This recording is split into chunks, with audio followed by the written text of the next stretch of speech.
Sobat Visi Nusantara, di tengah dinamika politik Indonesia yang semakin kompleks, satu nama tetap menjadi pusat perhatian, Joko Widodo. Dari awal yang sederhana sebagai wali kota Solo, hingga menduduki kursi Presiden Republik Indonesia selama 2 periode, Jokowi telah menjelma menjadi sosok yang tidak hanya memimpin, tetapi juga mendefinisikan ulang lanskap politik nasional. Hari ini, di tahun terakhir masa pemerintahannya, kekuatan politik Jokowi justru semakin terasa. Ia tidak hanya memegang kendali penuh atas pemerintahan, tetapi juga memainkan peran penting dalam menentukan arah suksesi kepemimpinan 2024. Pertanyaannya, bagaimana Jokowi bisa mencapai posisi ini?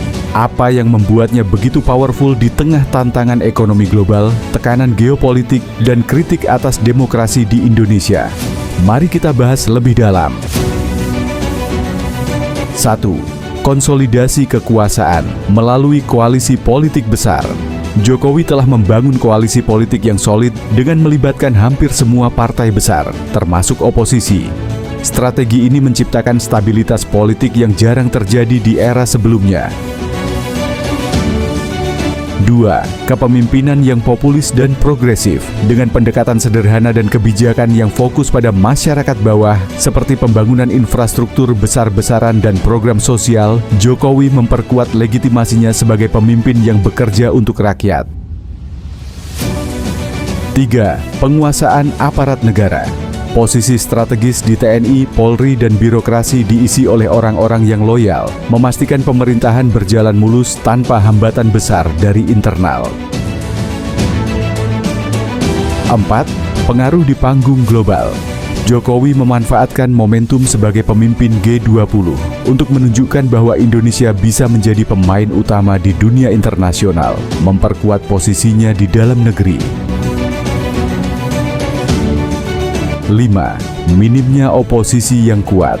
Lemahnya oposisi politik memberikan ruang lebih besar bagi Jokowi untuk bergerak, terutama karena tidak ada figur yang benar-benar bisa menandingi pengaruhnya.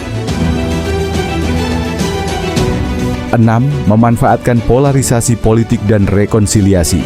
Jokowi cerdas dalam mengelola polarisasi politik, termasuk dengan merekrut Prabowo ke kabinet, menciptakan kesan bahwa ia mengutamakan kepentingan nasional di atas konflik politik. 7. Kingmaker di tahun suksesi. Jokowi kini berperan besar dalam menentukan calon presiden 2024, menunjukkan bahwa pengaruhnya tak berhenti meski masa jabatannya hampir selesai. Kekuatan politik Jokowi hari ini adalah hasil dari strategi yang matang, kemampuan membaca situasi, dan konsolidasi kekuasaan yang luar biasa. Tapi di balik semua ini, ada pertanyaan besar yang perlu kita renungkan. Apakah kekuatan ini akan membawa stabilitas jangka panjang atau justru menciptakan tantangan baru di masa depan? Yang jelas, era Jokowi telah mengubah wajah politik Indonesia dan jejaknya akan terus terasa. Terima kasih sudah menonton Visi Nusantara, tempat kita membahas isu politik, hukum, ekonomi, dan isu-isu sosial lainnya. Jangan lupa like, share, dan subscribe untuk diskusi menarik lainnya. Sampai jumpa di video berikutnya.